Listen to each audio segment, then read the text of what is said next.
This is the story of Amir Khan, a man who had to spend 14 years behind bars, accused of being a terrorist. Amir Khan, who lives in these busy streets of Old Delhi's Azad Market, one day found himself of being accused of planting bombs in Delhi and adjoining NCR areas.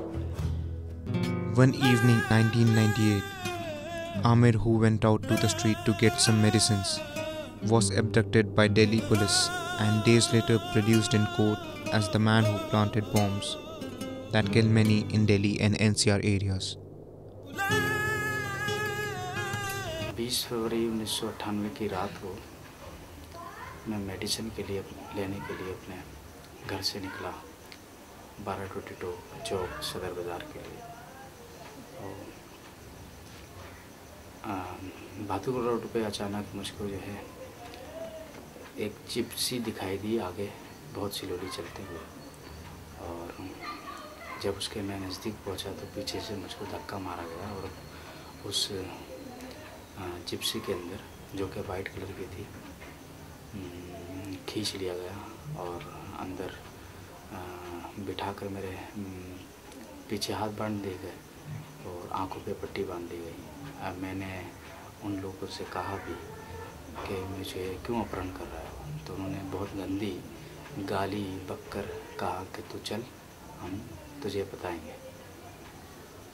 इस तरह legally मुझको उठाकर ले गया और 30 से 40 minute वो गाड़ी चली और मुझे एक अनजान जगह पर उतारा गया और 10 से 15 कदम चलाकर एक सेल या कोठरी में पहुंचाया गया और जाते ही मेरे कपड़े वगैरह उतार दिए गए। मेरे पर इस बीच जो है तरह तरह से जो है टॉर्चर किया गया, सादे कागज़ पर ज़बरदस्ती साइन करवाए गए और इस तरह 7 दिन तक इनलीगली उन्होंने रखा अपने पास। और 28 फरवरी 1998 को तीसरी कोर्ट में पेश किया। Amir, after spending 14 years behind the bars as an under trial, in January was acquitted in 18 out of 20 cases charged on him. इन पर चार्जेस डिफरेंट केसेस में डिफरेंट चीज़ थी, लेकिन कुछ चार्जेस कॉमन थे। वो ये कि देशद्रोही का मुकदमा बोलते हैं 121, 122 of IPC as well as explosive substance act. और जिस बम ब्लास्ट में लोगों को चोट लगा था तो 307 भी आ गया था, जिसमें कैजुअल्टी हुई थी उसमें 302 भी था, और आर्म्स एक्ट। तो सब्सटेंटिव चार्जेस थे वो arms act 121 waging war against the government, 302 and 307 and explosive substance act. That was the charges which were framed in different cases at different occasions. असल देखिए, जो बम ब्लास्ट हुए थे, बाकी जो दिल्ली में 15 केस में 14 केसेस तो डिफरेंट बम ब्लास्ट के थे, तो चार्जशीट से क्लियर जाहिर हो रहा था कि कोई कनेक्शन पुलिस इस्टेब्लिश नहीं कर पा रही है एक्यूज से, यानी आमिर से, हमारे क्लाइंट से, और इंसिडेंट से। ऐसा कोई चार्जशीट में चीज़ नहीं मिला जिससे कि हम कह सकें कि वो मुलजिम को जोड़ रही हो अकरेंस से, इंसिडेंट से। पहली बात तो ये कि ज़्यादातर केसेस में कोई आई विटनेस नहीं था, और जिसको पुलिस ने as a eye witness show किया था वो भी जब कोर्ट में आए तो उन्होंने हकीकत बता दी।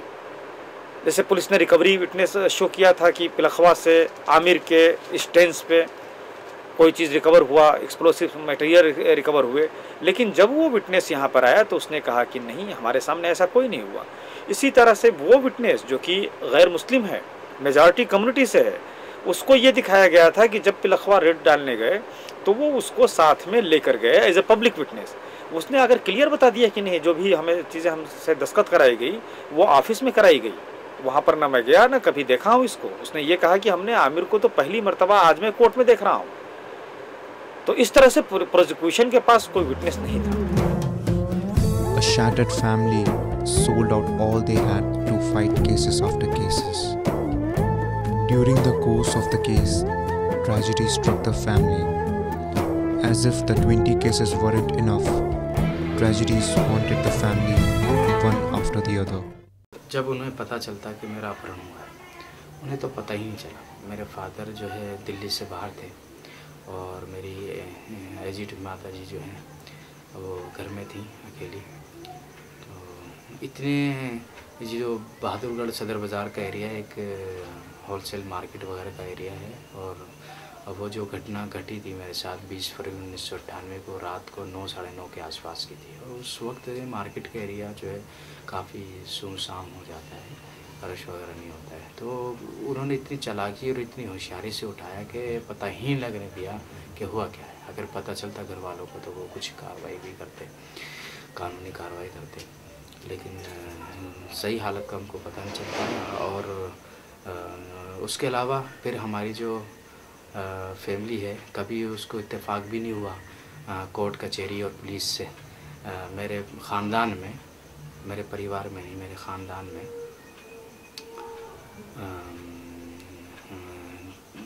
किसी ने जेल के गेट तो दूर पुलिस स्टेशन के गेट भी नहीं देखे थे मेरी घटना से पहले। तो उनको कानून और अपने अधिकार वगैरह का जो है ज़्यादा इल्म नहीं था। लेकिन एक चालाकी से दिल्ली पुलिस ने के जिस टीम ने मुझको इलीगली उठाया था, तो उन्होंने एक बहुत चालाकी से एक काम ये किया। जब मैं उनके प्रेशर में आ गया, बिल्कुल बहुत जल्दी जो उन्होंने टार्चर किए, 3rd डिग्री टार्चर किए, तो उनके काबू में आ गया। और जो वो कहते हैं वो करता रहता। मार से बचने के लिए, टार्चर से बचने के लिए वही करना पड़ता जैसे कि वो कहते थे। और उन्होंने एक लेटर लिखवा लिया था घर के लिए कि मैं बिज़नेस के लिए बाहर जा रहा हूँ, कुछ दिनों में बाहर मैं वापस आऊँगा, तो आप चिंता ना करें। और कुछ डॉक्यूमेंट्स थे आईडी वगैरह मेरे जो कि स्कूल से रिलेटेड थे और कुछ चीज़ें थी वो मंगवा ली थी। तो माता जी हमारी बहुत सीधी हैं, जैसे कि मैंने बताया, नॉर्मल एक मिडिल फैमिली से, लोअर मिडिल फैमिली से हैं। और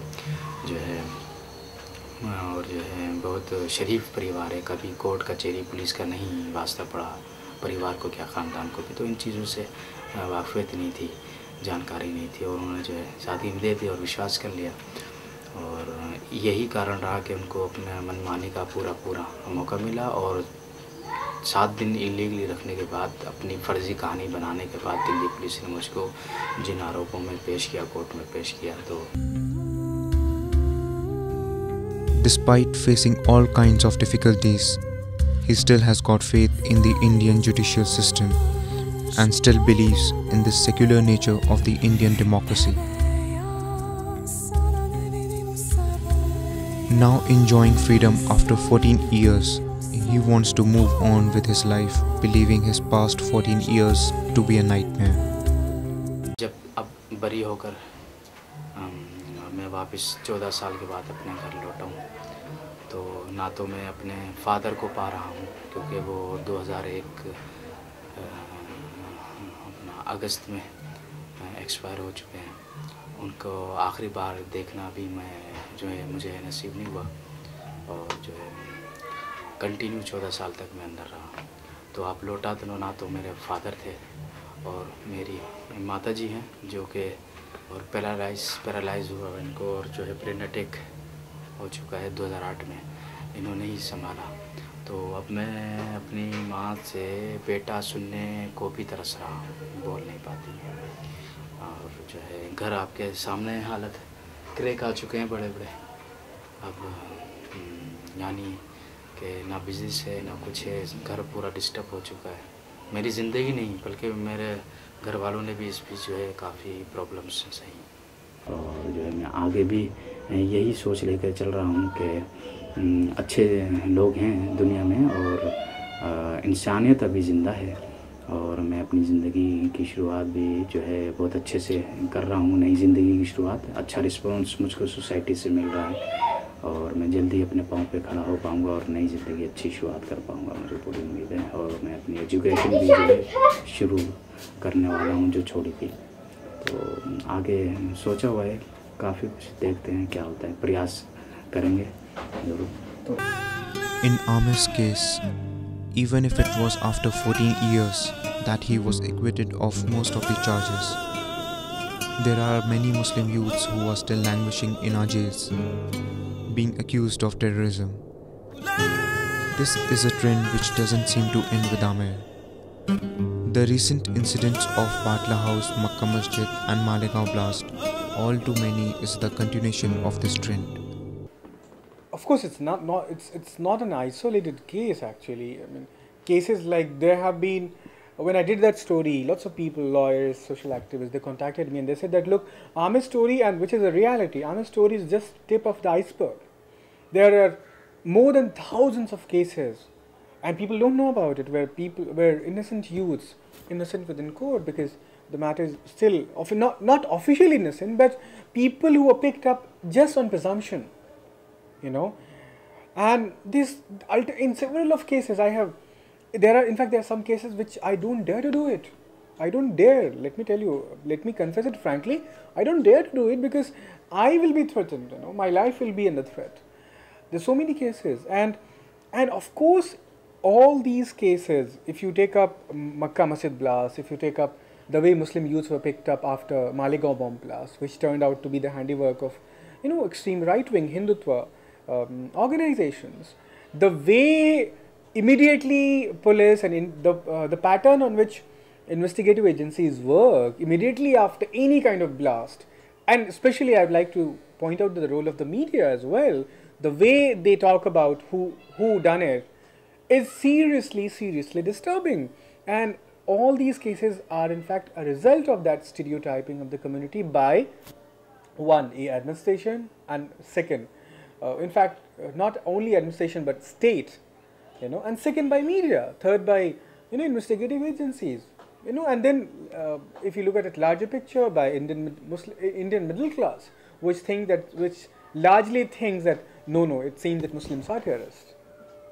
देखिए, ये बात सिर्फ ये कहना ही काफ़ी नहीं है कि टारगेट किया जा रहा है, बल्कि अब तो इसके जीता जागता सबूत भी आ गए हैं सामने, जिस तरह से कि मालेगांव ब्लास्ट, जिस तरह से कि हैदराबाद में मक्का मस्जिद ब्लास्ट, और इस किस्म के बहुत से वारदात हुए हैं, जिसमें कि बहुत तज्जुब होता है कि किस तरह से पुलिस एविडेंस जो है फैब्रिकेट करती है और किस तरह से मिनॉरिटीज़ कम्युनिटी को इम्प्लिकेट किया जाता है। और एक बार जब इस केस में इंसान इम्प्लिकेट हो जाता है तो आप लोग यकीन मानिए, मेरा ये देखा हुआ है, आमिर का मसला आज से 15 साल पहले देखा हुआ है कि उसके पड़ोस, उसके रिश्तेदार, उसके अपने भी नफ़रत करने लगते हैं और उसका कोई मदद करने वाला नहीं होता है। जहाँ तक आमिर का मसला है, मैंने उसके फादर को खून के आंसू रोते हुए देखा है।